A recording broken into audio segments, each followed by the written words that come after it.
الحمد لله وكفى وسلام على عباده الذين اصطفى أما بعد فأعوذ بالله من الشيطان الرجيم بسم الله الرحمن الرحيم وقال ربكم ادعوني أستجب لكم إن الذين يستكبرون عن عبادتي سيدخلون جهنم داخرين سبحان ربك رب العزة عما يصفون وسلام على المرسلين والحمد لله رب العالمين اللهم صل على سيدنا ومولانا محمد وعلى آل سيدنا ومولانا محمد وبارك وسلم اللهم صل على سيدنا ومولانا محمد وعلى آل سيدنا ومولانا محمد وبارك وسلم اللهم صل على سيدنا ومولانا محمد وعلى آل سيدنا ومولانا محمد وبارك وسلم۔ رمضان المبارک کا مہینہ اللہ رب العزت کی رحمتوں کا خزینہ ہے۔ صحابہ کرام فرماتے ہیں کہ جب رمضان کا مہینہ آ جاتا تو نبی کریم صلی اللہ علیہ وآلہ وسلم کی دعاؤں میں اضافہ ہو جاتا۔ آپ ویسے بھی خوب دعائیں مانگنے والے تھے، لیکن رمضان میں تو بہت زیادہ دعائیں، دعاؤں کا ایک خاص تعلق ہے اس مہینے کے ساتھ۔ لیکن آج ہم لوگ اتنی دعائیں نہیں مانگ پاتے جتنی مانگنی چاہیے۔ آج سے کئی سو سال پہلے اگر پوری امت میں کہیں بھی کوئی فتنہ آتا، کوئی جنگ ہو جاتی، کوئی حالات آتے تو امت دعاؤں میں لگ جاتی تھی۔ آج ہم سوشل میڈیا پہ لگ جاتے ہیں۔ مسجدیں بھر جایا کرتی تھیں۔ اگر امت کے کسی حصے پہ کوئی عذاب آتا، کوئی جیسے طوفان یا زلزلہ، کوئی اس طریقے کی چیز، یا کہیں پہ کوئی لڑائی ہوتی اور مسلمان شہید ہو رہے ہوتے تو ہمارا ماحول کیا ہوتا تھا؟ ہماری خوشیاں سادہ ہو جایا کرتی تھیں۔ شادیوں میں میوزک، گانے بجانے اور بہت ساری خرافات سے نجات مل جایا کرتی تھی، اور اللہ تعالیٰ کی طرف رجوع بڑھ جایا کرتا تھا۔ لیکن آج ایسا نہیں ہے۔ غزہ میں 2 سال سے مسلمان شہید ہو رہے ہیں، ہماری کسی ترتیب میں تبدیلی نہیں آئی۔ اب یہ پاک افغان جنگ شروع ہو گئی، ہم اسی طرح سکون سے بیٹھے ہیں، رجوع اللہ کی طرف ہم نہیں ہیں۔ یہ ہماری بے حسی کی دلیل ہے۔ موجودہ زمانے میں صرف حکمران ہی ظالم یا جابر یا ذمہ دار نہیں، ہماری بھی کوئی کمی نہیں ہے۔ رمضان کا مہینہ تو دعائیں مانگنے کا مہینہ ہے۔ اللہ رب العزت دعاؤں کو رمضان میں اتنا پسند فرماتے ہیں کہ روزے دار کے لیے آسمانوں میں، ہواؤں میں پرندے دعائیں کر رہے ہیں، دریاؤں میں مچھلیاں دعائیں کر رہی ہیں، اور حشرات الارض جو ہیں، کیڑے مکوڑے، یہ اپنے اپنے بلوں میں دعائیں کر رہے ہیں۔ فرشتے اہل ایمان کے لیے دعائیں کرتے ہیں، شب قدر میں تو بالخصوص۔ کاش اہل ایمان بھی دعا مانگنے کے لیے تیار ہو جائیں اور دعا مانگنے والے بن جائیں۔ اب ہم رمضان میں کیا کیا مانگیں، کیسے کیسے مانگیں اور کتنا مانگیں؟ اس وقت کے حالات میں جو جنگیں چل رہی ہیں، ایک دعا ہے، اللہم انا نجعلک فی نحورہم ونعوذ بک من شرورہم۔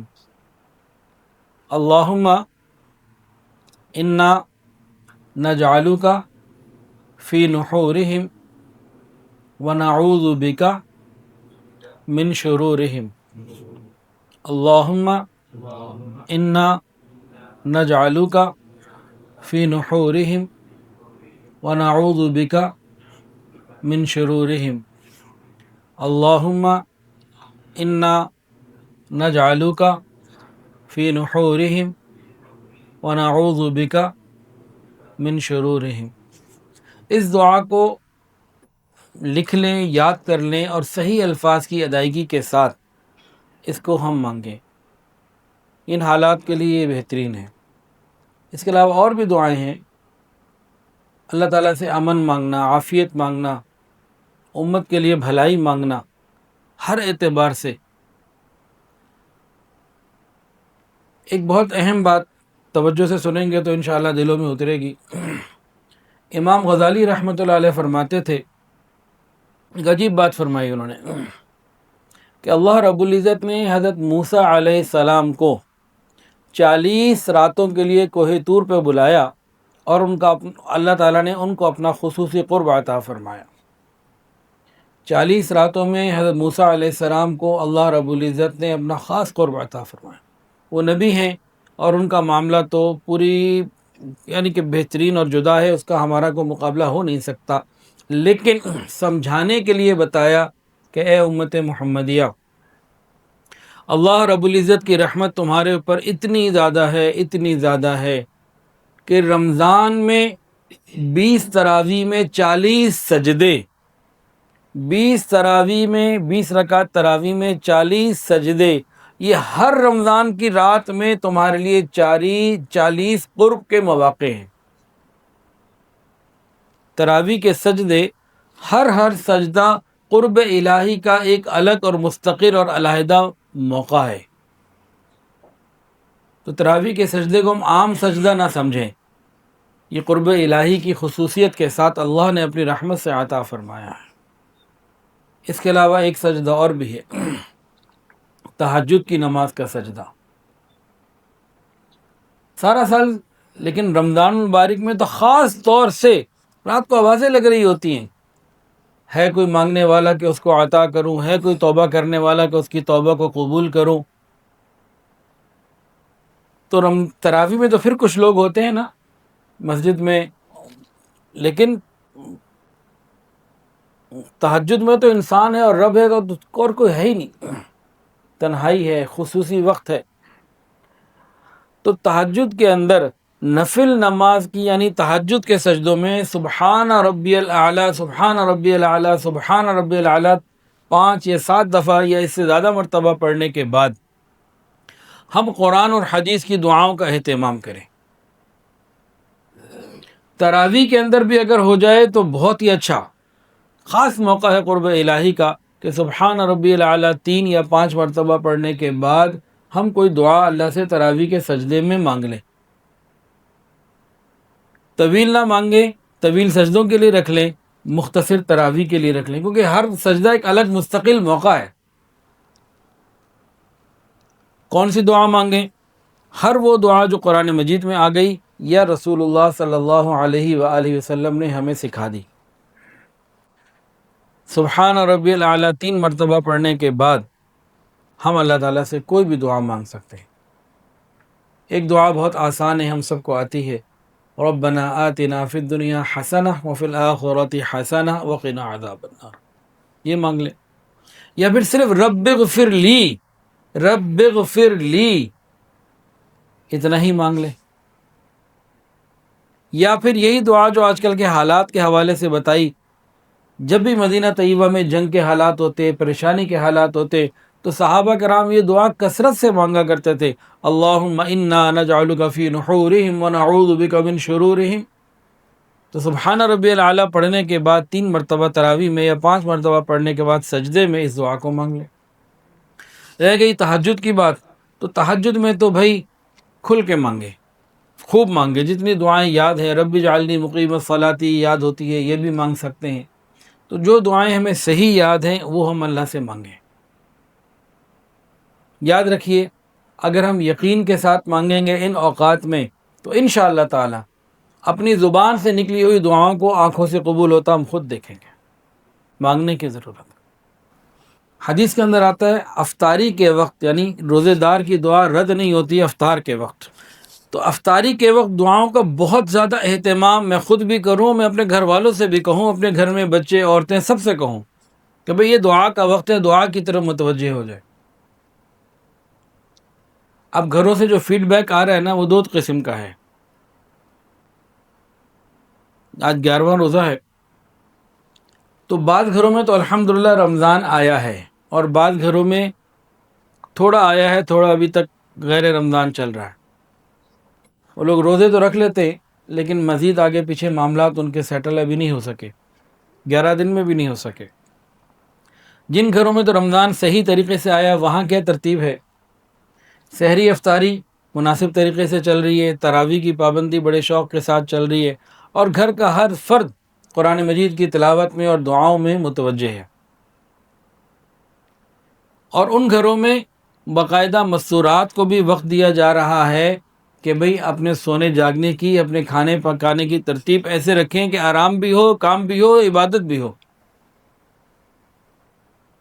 رمضان المبارک میں میری والدہ، اللہ تعالیٰ ان کی مغفرت فرمائے، تقریباً 14 قرآن مجید یا 15 قرآن مجید یا تقریباً 16 قرآن مجید، یہ ان کی ایوریج ہوتی تھی، 15 قرآن مجید کم و بیش ایک رمضان میں، سحری افطاری بھی، باقی چیزیں بھی۔ اب ایک عورت 15 قرآن مجید تب ہی پڑھ سکتی ہے جب گھر کے مرد نے سہولت دی ہوئی ہو، ایسے کیسے پڑھ لے گی؟ اب بعض عورتوں کی طرف سے پیغام آئے ہیں کہ جی رمضان میں بھی عبادت کا موقع نہیں مل رہا، سحری افطاری تو ہے ہی ہے، اور رات کو 2 بجے بھی کھانا ہے، 1 بجے بھی کھانا ہے، تو کہ جی تراویح کا بھی وقت نہیں ملتا، تو کیا کریں؟ اگر کسی گھر میں عورتوں کو تراویح کا وقت نہیں مل رہا، کسی کا تو قصور ہے، یا عورتوں کا ہے یا مردوں کا ہے، تو گھر میں پورا ماحول ہو، ایک دوسرے کی فکر ہو کہ سب ہی عبادت کرنے والے بنے۔ اور میرا مشاہدہ یہ ہے کہ آج کل کے مرد جو ہے نا نکمے زیادہ ہیں عورتوں کے نسبت، مردوں میں بھی بڑے بڑے ہیں۔ ایک صاحب ہیں ماشاءاللہ، مفتی صاحب، ان کا مجھے میسج آیا، ماشاءاللہ روزانہ قرآن مجید کی تلاوت کر رہے ہیں۔ اسی طرح کچھ لوگوں نے بتایا کہ روزانہ 15 سے پارے قرآن مجید کے پڑھ رہے ہیں، اور کئی ہزار مرتبہ لا الہ الا اللہ بھی پڑھ رہے ہیں۔ کچھ لوگوں نے مراقبے کی ترتیب بتائی کہ 2 گھنٹے، 2.5 گھنٹے، کسی نے بتایا 3 گھنٹے روز رمضان میں مراقبہ ہو رہا ہے۔ تو الحمدللہ مردوں میں بھی ہیں ہمت کرنے والے، ایسی بات نہیں ہے، لیکن عورتوں کے اندر نسبتاً زیادہ ہیں۔ اس کی وجوہات ہیں۔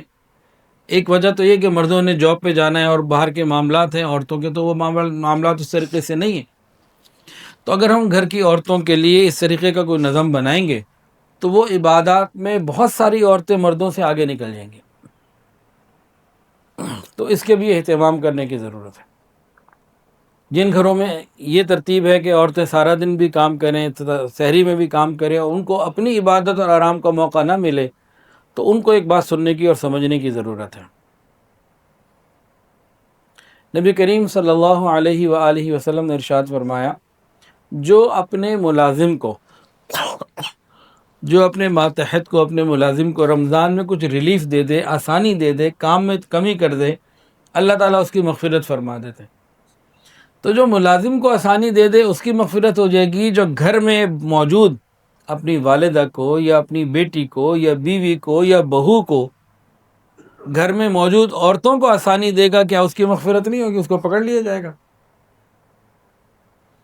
یہ مردوں کی ذمہ داری ہے پورا ماحول بنانے سے۔ اب یہ باتیں اس لیے ذکر کرنی ضروری ہے کہ آج ہمارے معاشرے میں ان چیزوں کا ذکر ختم ہو گیا۔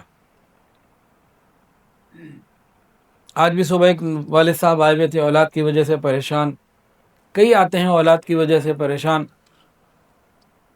اور وہ ایسی ایسی پریشانیاں بتاتے ہیں کہ میں حیران ہوتا ہوں کہ ہمارے معاشرے میں اخلاقیات، ادب اور ایک دوسرے کا احترام تقریباً ختم ہو گیا۔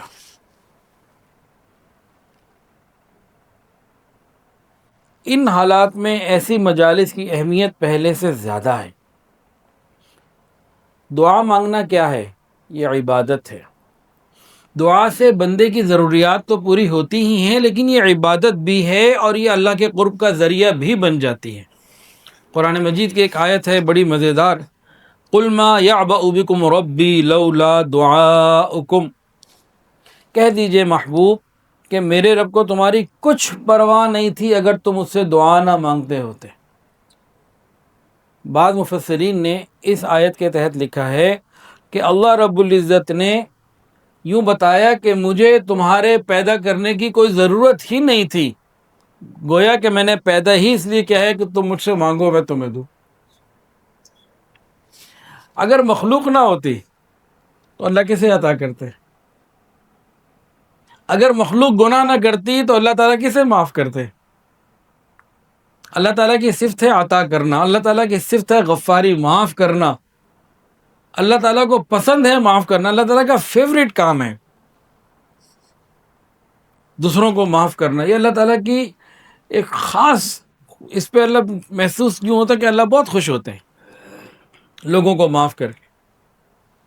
ایک حدیث میں بھی اس قسم کا مفہوم ملتا ہے، ایک بعض احادیث میں، کہ اگر دنیا میں کوئی گناہ کرنے والا نہ رہے، سارے نیک ہو جائیں، کوئی گناہ کرنے والا نہ رہے، اللہ تعالیٰ ایسی قوم کو پیدا کرے گا جو گناہ بھی کرے گی پھر معافی بھی مانگے گی. عجیب اس کی شان ہے. اس کی مثال ایسے ہے کہ ایک بہت امیر آدمی ہے، بہت پیسہ ہے اور سخی بھی بہت ہے، لیکن اس کے دروازے پہ کوئی مانگنے والا ہی نہیں آتا تو اس کو اندر بے چینی ہوتی ہے کہ بھئی کوئی مانگنے نہیں آ رہا.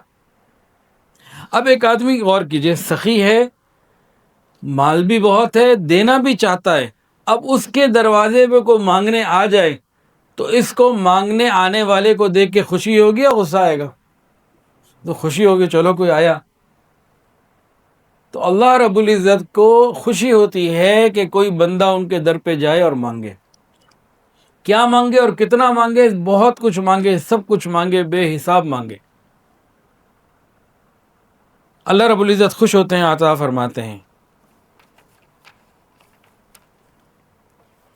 نبی علیہ السلام نے ارشاد فرمایا، جو شخص اللہ تعالیٰ سے نہیں مانگتا اللہ تعالیٰ ناراض ہوتے ہیں. وہاں الٹا معاملہ ہے. دنیا والوں کا معاملہ کیا ہے؟ ایک دفعہ مانگو دے دے گا، دوبارہ مانگو دے دے گا، بار بار مانگو تو ناراض ہی ہو جائے گا، یار ہر وقت ہی مانگتے رہتے. اللہ رب العزت کا معاملہ کیا ہے؟ جو بار بار اللہ سے مانگے، خوب مانگے، چھوٹی سے چھوٹی چیز بھی اللہ تعالیٰ سے مانگے، اللہ رب العزت اس بندے کو اپنا دوست بنا لیتے ہیں. وہ تو ایسے دینے والے، ایسے دینے والے ہیں. اور یہاں تک نبی علیہ السلام نے فرمایا دعا عبادت ہی ہے، دعا عبادت ہے. اور یہ بھی فرمایا الدعاء مخ العبادہ، دعا جو ہے عبادت کا مغز ہے، کریم ہے. فرمایا ادعو اللہ فی جمیع الاحوال، صرف اور صرف اللہ ہی کو پکارو ہر حال میں، غیر اللہ کو نہیں پکارنا، صرف اللہ کو پکارنا ہے، اس کے علاوہ کسی کو نہیں پکار سکتے. نبی علیہ السلام نے فرمایا کہ دعا کو لازم پکڑ لو، کہ بہت بڑا وسیلہ ہے. فرمایا کہ ہر چیز کی کوئی زینت ہوتی ہے، عبادت کی زینت دعا ہے. اور ایک حدیث کے اندر آتا ہے ادعوا اللہ وانتم موقنون بالاجابہ او کما قال علیہ الصلاۃ والسلام، اللہ تعالیٰ سے دعا مانگو اور قبولیت کا یقین رکھو. یہ ایک بہت خوبصورت نبی علیہ الصلاۃ والسلام نے پوائنٹ دیا ہے. ایک حدیث کو یہاں اور جوڑیے، جس نبی علیہ السلام نے فرمایا کہ جس دل کے اندر تذبذب ہو، یہ ہو کہ پتہ نہیں میں مانگوں گا ملے گی نہیں ملے گی، قبول ہوگی نہیں ہوگی، پتہ نہیں کیا ہوگا، جو ڈھل مل بندہ اس کی دعا قبول نہیں ہوتی. اب ان دونوں باتوں کا مفہوم کیا بنا کہ دعا مانگنی ہے، یقین کے ساتھ مانگنی ہے، قبولیت کے یقین کے ساتھ مانگنی ہے، کوئی کمی نہیں ہونے دینی کہ قبول نہیں ہوگی. ہر دعا قبول ہوتی ہے، ہر دعا قبول ہوتی ہے. جب بندہ ڈھل مل ہو جاتا ہے نا کہ شاید میری دعا قبول نہ ہو، پتہ نہیں ہوگی کہ نہیں ہوگی، اتنے عرصے سے مانگ رہا ہو ہی نہیں رہی، اس بندے کی دعا نہیں قبول ہوتی. اب یہ معاملہ سمجھانا بڑا مشکل ہے. آج بھی ساہیوال سے خاتون کا میسیج آیا تھا، ان سے میں نے ہاتھ جوڑے، میں نے کہا جی رمضان میں مجھے میسیج نہ کیا کریں. بس ان کا یہی میسیج تھا کہ دعائیں نہیں قبول ہو رہی، ہو سکتا بھی سن رہی ہوں، میسیج بیان سن رہی ہوں، دعائیں نہیں قبول ہو رہی. اللہ رب العزت ہر ایک کی دعا کو قبول فرماتے ہیں. اب قبولیت دعا کے حوالے سے ہماری ہر دعا قبول ہو جائے، آج کے بعد چند باتیں ہم سمجھ لیں. جب اللہ نے کہا ہے کہ میں قبول کروں گا تو پھر قبول ہوگی. نبی کریم صلی اللہ علیہ وآلہ وسلم نے اس کی ترتیب ہمیں سمجھا دی، اس کو ہمیں سمجھنا ہے. 4 چیزیں ہیں جی. پوائنٹ کیا ہے؟ ہر دعا قبول ہوتی ہے. کیسے قبول ہوتی ہے؟ 4 چیزیں ہیں. نمبر 1، جو مانگا وہ ملا. ہم اکثر اسی کو سمجھ لیتے ہیں، جو مانگا وہ ملا، نمبر 1. نمبر 2، جو مانگا تھا وہ تو نہیں ملا، اللہ نے اس سے بہتر کو عطا کر دیا. جو ہمارے لیے بہتر تھا وہ رب جانتے ہیں، ہم نہیں جانتے. نمبر 3، ہم نے جو مانگا تھا وہ نہیں ملا، اس کے بدلے اللہ نے کسی غم، پریشانی اور بڑی تکلیف سے بچا لیا، آفت سے بچا لیا۔ نمبر 4، دنیا میں نہیں ملا، ہم مانگ رہے ہیں، ہم نے ایک دعا لاکھوں دفعہ مانگ لی، لاکھوں دفعہ، سینکڑوں کی بات نہیں میں نے کی، ہزاروں کی نہیں، لاکھوں دفعہ مانگ لی۔ جب لاکھوں دفعہ بھی ہم نے مانگ لی تو ہماری ہر دعا لکھی ہوئی موجود ہے۔ قیامت کے دن اللہ رب العزت بتا دیں گے کہ فیز 1 2 3 میں یہ ہوا، باقی تمہاری ساری دعائیں تھی جو وہاں قبول نہیں کی گئی، آج تمہیں مل رہا ہے۔ اس وقت حدیث کے اندر آتا ہے کہ بندہ تڑپ جائے گا، اللہ میری دنیا میں کاش کوئی قبول نہ ہوئی ہوتی۔ کیوں؟ کہ دنیا میں جو مانگا مل گیا تو دنیا ختم، وہ بھی ختم۔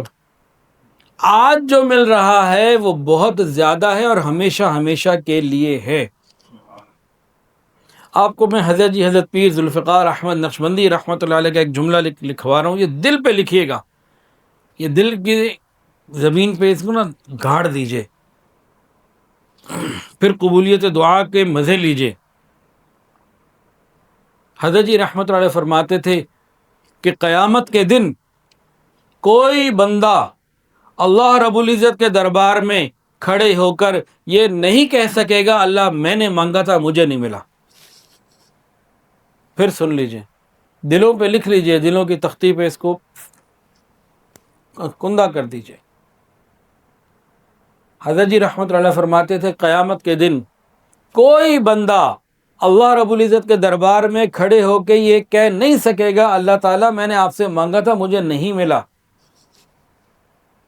ہر ایک کو اللہ تعالیٰ عطا فرماتے ہیں، ان میں سے کوئی بھی کیفیت ہوگی تو یقین کے ساتھ ہم مانگیں۔ اب یہاں شیطان کیا کرتا ہے؟ شیطان ہمارے دل میں وسوسہ ڈالتا ہے کہ تم بڑے گناہ گار ہو، تمہاری کیسے قبول ہوگی، اور ہم واقعی گناہ گار ہیں، اس میں تو کوئی شک نہیں ہے۔ شیطان ہمارے دل میں وسوسہ ڈالتا ہے بندے تو گناہ گار، تیری قبول نہیں ہونی، وہ جھوٹ بول رہا ہے، ہم گناہ گار ہیں اس میں کوئی شک نہیں، لیکن وہ جھوٹ بول رہا ہے۔ وہ اس شک کے ذریعے ہمارے یقین کو ڈسٹرب کرتا ہے، ہلا دیتا ہے، ہمارا یقین جو ہے نا وہ کمزور پڑ جاتا ہے، تو پھر اس کمزور یقین کی وجہ سے پھر دعا آگے چلتی نہیں۔ اب شیطان اگر یہ دل میں وسوسہ ڈالے کہ تم گناہ گار ہو تو شیطان کو شیطان ہی کی بات یاد دلانے کی ضرورت ہے۔ اس کو کہا جائے وہ بدبخت تجھے یاد ہے جب پروردگار عالم نے تجھے دھتکار دیا تھا، جب تو نے سجدہ نہیں کیا تھا اور تجھے کہا گیا تھا فخرج منہا فإنک رجیم وإن علیک لعنتی الی یوم الدین، قیامت تک کے لیے میری لعنت تیرے اوپر ہے۔ اس وقت تو نے رب سے مانگا تھا اللہ ربی انظرنی الی یوم یبعثون، قیامت تک کی مہلت دے دیجئے، تجھے اللہ نے مہلت دی تھی کہ نہیں؟ جب عین اللہ تعالیٰ غضب کے عالم میں تھے، شیطان کو راندہ درگاہ کر دیا گیا تھا، مردود کر دیا گیا تھا، اس وقت اس مردود نے اللہ سے مانگا، اللہ نے اس کو دے دیا۔ میں اور آپ رمضان میں روزہ رکھ کے افطاری کے وقت سجدے میں جا کے، سحری کے سجدے میں، تراویح کے سجدے میں ویسے دامن پھیلا کے گڑ گڑا کے اللہ سے مانگیں گے، ہمیں کیوں نہیں ملے گا؟ کیوں نہیں ملے گا؟ سوال ہی پیدا نہیں ہوتا۔ ہم یقین کے ساتھ مانگتے رہیں، مل کے رہے گا۔ حسن ظن انتہائی ضروری ہے، انتہائی ضروری ہے۔ قبولیت دعا میں جلد بازی کا کوئی کام نہیں، ہمارا کام ہے مانگنا مانگنا مانگنا، بالآخر مانگنا، اور اس کے بعد بھی ہزاروں دفعہ کے بعد بھی مانگنا، ایک ہی کام، مانگنا، جلد بازی کوئی نہیں۔ حضرت یوسف علیہ السلام چھوٹی عمر میں تھے جب بھائیوں نے کنویں میں ڈالا، اور حضرت یعقوب علیہ السلام ان کے والد کون ہیں؟ نبی، ابن نبی، حضرت اسحاق علیہ السلام کے بیٹے، ابن نبی، کریم، ابن کریم، ابن کریم، اور جن کے لیے مانگ رہے وہ ہونے والے نبی، وہ کریم، ابن کریم، ابن کریم، ابن کریم۔ تو ایک نبی دوسرے نبی کے لیے مانگ رہا ہے۔ 6 7 8 10 سال کچھ عمر ہوگی، تیر جو بھی عمر ہوگی، اس وقت ڈال دیا گیا۔ ملاقات کب ہوئی؟ تقریباً 30 40 سال کے بعد۔ دیکھیں حضرت یعقوب علیہ السلام نے اپنے بیٹے سے ملاقات کے لیے دعا مانگی ہوگی تو یوسف علیہ السلام نے بھی تو باپ سے ملاقات کے لیے دعا مانگی ہوگی، کوئی انہوں نے نہیں مانگی ہوگی. تو ادھر بھی نبی ادھر بھی نبی. اللہ رب العزت کی مرضی ہے، 40 سال اگر لگ گئے تو لگ گئے، لیکن بہرحال قبول ہو گئی. حضرت زکریا علیہ السلام سورہ کہف میں یعنی یا سورہ کاف ہے عین صاد کو سورہ مریم میں کیا آتا ہے؟ اللہ اکبر. یہ ہے یقین. اللہ سے مانگ رہے ہیں رب انی وہان العظم منی واشتعل الرأس شیبا ولم اکن بدعائک ربی شقیا. کیا یقین ہے. شادی ہوتی ہے 20-22 سال کی عمر میں اندازاً نا، 18-20 سال. ویسے شریعت میں تو 16 سال بھی جائز ہے، پاکستان کے قانون کی بات نہیں ہو رہی. وہ قانون جو قیامت کے دن جس کے مطابق معاملہ ہوگا. تو 18-20 سال کی عمر میں، 22 سال کی عمر میں ان کی شادی ہو گئی ہوگی، ایک اندازہ ہی ہے. جوانی گزر گئی، ادھیڑ عمری گزر گئی، بڑھاپا آ گیا، حقیقی بڑھاپا آ گیا. اس وقت بھی اللہ سے کیا مانگ رہے ہیں؟ اللہ میری ہڈیاں بوسیدہ ہو گئیں، بال سفید ہو گئے، بانجھ ہو گیا، بیوی بانجھ ہو گئی، میں کمزور ہو گیا، لیکن میں نا امید نہیں ہوا. پھر اللہ نے اس وقت ان کو عطا فرمایا. اب سمجھنے کے لیے شادی سے لے کے بیٹا ملنے تک یہ کوئی 40-50 سال کا زمانہ ہے.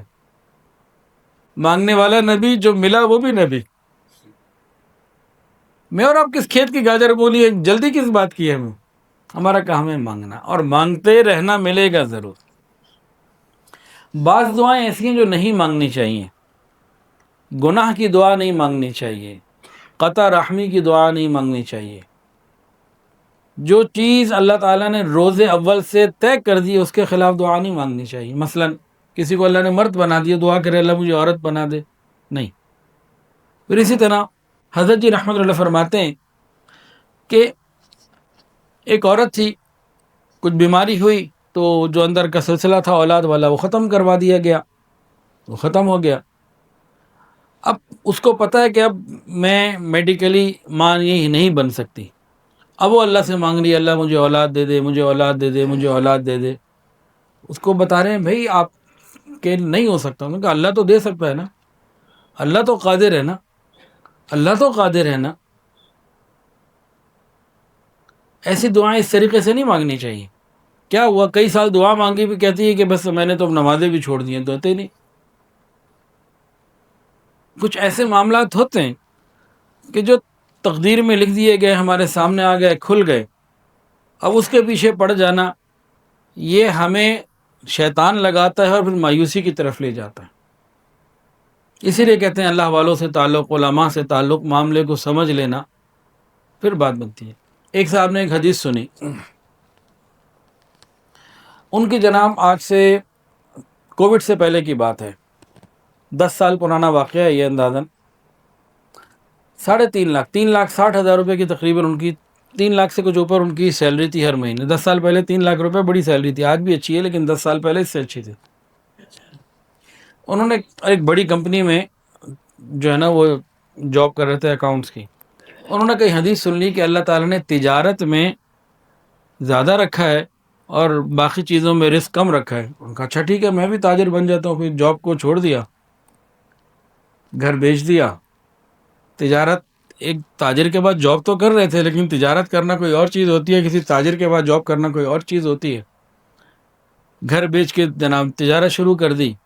چند مہینوں میں لاس کر کے اب کہیں بڑی مشکل سے گزارا کر رہے ہیں. کرائے کے گھر پہ خاندان، یعنی کہ جو گھر ہے، بچے ہیں، بیوی بچے کرائے کے گھر پر آ. تو بہت ساری چیزیں پھر ہمیں ضرورت ہوتی ہے اللہ والوں کی، رابطے کی، مشاورت کی. صرف ایک حدیث سن کے ہم آنکھیں بند کر کے آگے چلے جائیں بغیر سیاق و سباق کو سمجھے تو یہ بھی جو ہے نا بعض دفعہ انسان کو نقصان پہنچا دیتا ہے. دعا مانگنے سے پہلے کوئی نیک کام کرنا، اس سے قبولیت دعا بڑھ جاتی ہے. قبلہ رخ ہو جانا، باوضو ہونا، دونوں ہاتھ پھیلا کر مانگنا، اور عاجزی کی کیفیت کو اختیار کرنا. رونا نہ آئے تو رونے کی شکل بنا لینا، گڑ گڑانا، یہ سب چیزیں جو ہے نا بہت پیاری ہیں.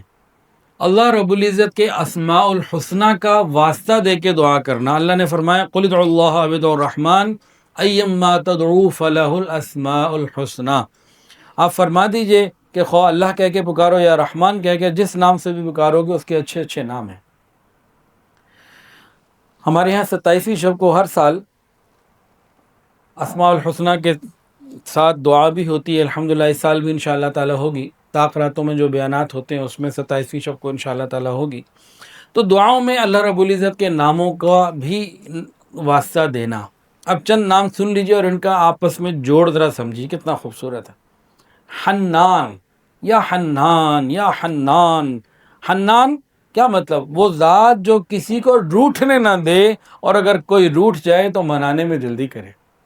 کتنا خوبصورت ہے. یا حنان. یا منان، وہ ذات جو کسی پر احسان کرے اور جتلائے بھی نہیں کہ میں نے تیرے پہ یہ احسان کیا ہے. یا منان. کریم. یا کریم. کریم وہ ذات ہے جو سائل کی حالت کو دیکھ کر عطا کر دے مانگنے سے پہلے ہی. الحی، ہمیشہ سے زندہ. قیوم، ہمیشہ سب کو باقی رکھنے والا، قائم رکھنے والا. الودود، بڑی محبت والا. جو ذات کسی کو روٹھنا نہ دے، ہر ایک کے اوپر احسان کرتی ہو اور مانگنے سے پہلے دے دیتی ہو، سب کو قائم رکھنے والی ہو، ہمیشہ سے ہو اور سب سے محبت کرنے والی ہو، اس سے مانگنے میں کتنا مزہ آئے گا. جب ہم مخلوق سے مانگتے اور لیتے ہیں نا تو ہمارا اپنا نہیں ہوتا. جو ہم اللہ تعالیٰ سے مانگتے اور اللہ تعالیٰ ہمیں دیتے تو ہم اس کو اپنا کہہ رہے ہوتے ہیں. یہ ساری محبتوں کی باتیں ہیں. اچھا، وسیلے سے دعا مانگنا، انبیاء کرام کے وسیلے سے دعا مانگنا، رسول اللہ صلی اللہ علیہ وآلہ وسلم کے وسیلے سے دعا مانگنا، یہ جائز ہے کہ نہیں؟ ایک بڑا مشہور ایک سوال ہے یہ. اگر حدود اور قیود میں ہو، اپنی لمٹس میں ہو، عقیدہ ٹھیک ہو، تو انبیاء کرام کے وسیلے سے، یہ نبی کریم صلی اللہ علیہ وآلہ وسلم کے مبارک وسیلے سے، اولیاء کرام کے وسیلے سے دعا مانگنا جائز ہے. کیسے مانگنا ہے؟ یا اللہ ہم پر نبی کریم صلی اللہ علیہ وآلہ وسلم کے طفیل رحمت فرما دیجئے. نبی علیہ السلام کے صدقے ہم پر رحمت فرما دیجئے. یا اللہ فلاں بزرگ آپ کے بڑے مقام کے بندے ہیں، آپ ان سے محبت کرتے ہیں، وہ آپ کے پیارے ہیں، آپ ان کو پیارے. اللہ ان کی برکت سے میرے لیے آسانی پیدا فرما دیجئے. یہ سب ٹھیک ہے. ہاں، صاحب قبر سے مانگنا یا کسی نبی سے ڈائریکٹ مانگنا، یہ بات غلط ہو جاتی. مانگنا اللہ تعالیٰ سے، یہ والی کا عقیدہ کہ میں ان سے مانگوں، یہ میرے لیے اللہ سے مانگے، نہیں. ہمارا معاملہ کیا ہے کہ اللہ آپ ہی نے دینا ہے، میں تو کمزور ہوں، گناہ گار ہوں، یہ آپ کے پیارے ہیں، ان کی برکت سے مجھے دے دیجیے. اللہ رحمت فرما دیجیے. آپ کو ان سے محبت ہے نا، بس ان کی محبت میں عطا فرما دیجیے. تو یہ ترتیب جو ہے اس طریقے کی محتاط، یہ ٹھیک ہے. اپنے گناہوں کا اقرار کرنا.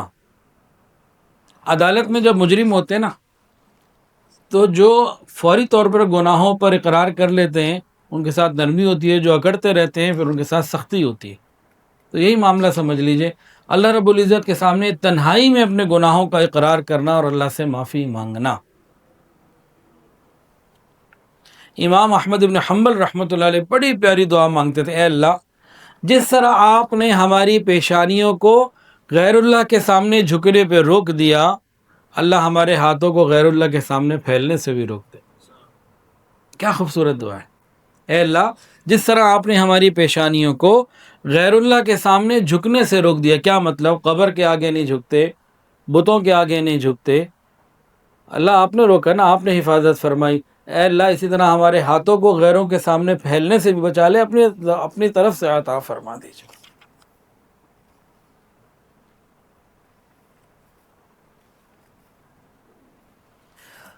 رمضان المبارک کا پورا مہینہ قبولیت دعا کا موقع ہے. افطاری کے وقت بالخصوص، تہجد کے وقت بالخصوص، اور جب ایمان والے بیٹھے ہوتے ہیں، یہ مجالس ذکر ہوتی ہیں، ایمان والوں کا اجتماع ہوتا ہے، اس وقت دعا مانگنا، دینی اجتماعات، یہ بھی قبولیت کو 4 چاند لگا دیتے ہیں. موقع محل کے مناسب دعا مانگنا، یہ بھی ایک بڑی خوبصورت چیز ہے کہ حالات کیا جا رہے ہیں، کیا موقع ہے، کیسے مانگنا ہے۔ اللہ تعالیٰ نے جب موسیٰ علیہ السلام کو بنی اسرائیل میں مبعوث کیا، فرعون ظالم تھا اور تکلیفیں تھیں مستقل، تو اس وقت حالات کو سامنے رکھتے ہوئے حضرت موسیٰ علیہ السلام نے جو دعا مانگی وہ آج بھی ہمارے لیے سوٹ کرتی ہے، جو اس وقت جنگی حالات چل رہے ہیں۔ کیا دعا تھی؟ ربنا لا تجعلنا فتنة للقوم الظالمین ونجنا برحمتک من القوم الکافرین۔ اے اللہ، اے ہمارے پروردگار، ہمیں ظالم قوم کا تختہ مشق نہ بنا اور ہمیں اپنی رحمت کے ساتھ کافروں سے نجات عطا فرما۔ یہ دعا بھی اس وقت جس طرح اللہم انا نجعلک فی نحورہم ونعوذ بک من شرورہم ہے، یہ دعا بھی اس وقت مانگنی چاہیے۔ حضرت ابراہیم علیہ السلام نے اپنی بیوی کو، بچے کو جب وہاں پہ چھوڑا تو اس وقت اس ماحول کے حساب سے انہوں نے دعا مانگی، اس ماحول کی مناسبت سے انہوں نے کیا مانگا؟ پورا ایک رکوع ہے 13ویں سپارے میں، تو شہر کا امن مانگا، اولاد کے لیے رزق اور نیکی مانگی، حالات کے اعتبار سے امن مانگا۔ حضرت مریم علیہ السلام اکیلے تھی، کچھ کھا رہی تھیں، دروازہ باہر سے بند تھا، زکریا علیہ السلام نے کھولا، اندر آئے تو دیکھ کے حیران ہو گئے، یا مریم انا لکی ھذا، یہ بے موسم کا پھل تیرے پاس کیسے آ گیا؟ تو انہوں نے کیا فرمایا؟ قالت ہوا من عند اللہ، یہ اللہ کی طرف سے آیا۔ تو اس وقت پھر حضرت زکریا علیہ السلام نے اللہ تعالیٰ سے مانگا، اللہ جب آپ بی بی مریم کو بے موسم کا پھل دے سکتے ہیں تو بڑھاپے میں نرینہ اولاد بھی بے موسم کے پھل کی مانند ہے، اللہ مجھے اولاد دے دیجئے۔ اسی وقت انہوں نے مانگی، وہ قبولیت کا ایسا وقت تھا، اسی وقت قبول ہو گئی، جو دعائیں پتہ نہیں 40-50 سال سے مانگ رہے تھے، آج قبول ہو گئی۔ تو موقع محل کے مطابق دعائیں مانگنا، حالات کیا جا رہے ہیں اس کے مطابق سوچنا، سمجھنا اور مانگنا۔ حضرت جی رحمۃ اللہ علیہ کا ایک جملہ اور بہت خوبصورت ہے، یہ بھی دلوں میں نوٹ فرما لیجئے۔ اللہ اکبر کبیرہ۔ حضرت جی رحمۃ اللہ علیہ فرماتے تھے، حضرت پیر حافظ ذوالفقار احمد نقشبندی رحمۃ اللہ علیہ فرماتے تھے، اللہ رب العزت نے اپنی مخلوق کو ثواب کے لیے پیدا کیا ہے، عذاب کے لیے پیدا نہیں کیا۔ اللہ تعالیٰ نے اپنی مخلوق کو ثواب کے لیے پیدا کیا ہے، عذاب کے لیے پیدا نہیں کیا۔ فرماتے تھے کہ عذاب ہم خود اپنی گناہوں سے خریدتے ہیں، اپنے ہاتھوں سے خریدتے ہیں۔ وما ظلمهم اللہ ولکن كانوا انفسهم یظلمون، یہ تو آیت پڑھتے کہ اللہ تعالیٰ نے ان پر ظلم نہیں کیا، یہ خود اپنی جانوں پر ظلم کرتے ہیں اللہ تعالیٰ کی نافرمانیاں کر کے۔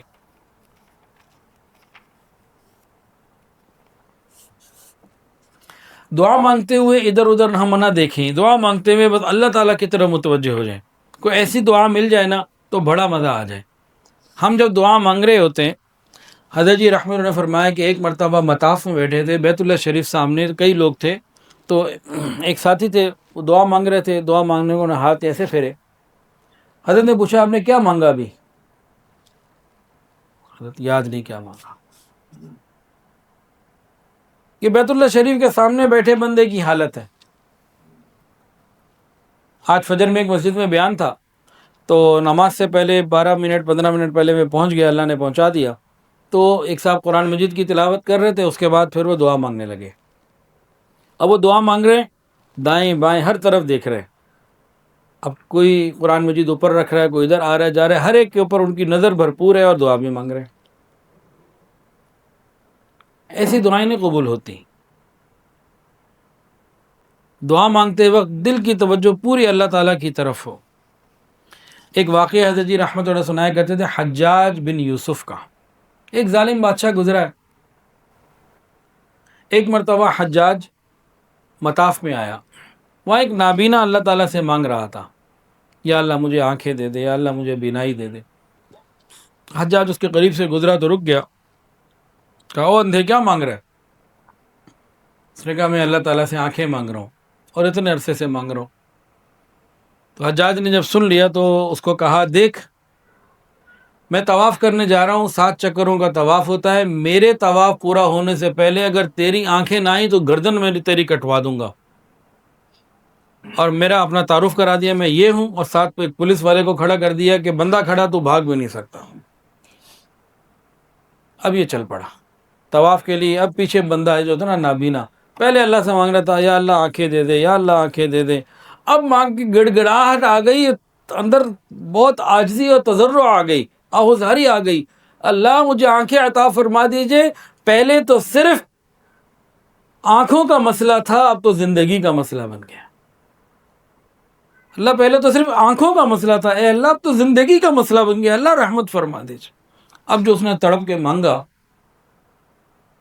تو کتابوں میں لکھا ہے کہ 7 چکر پورے ہونے سے پہلے، طواف پورے ہونے سے پہلے اس کو بینائی مل گئی۔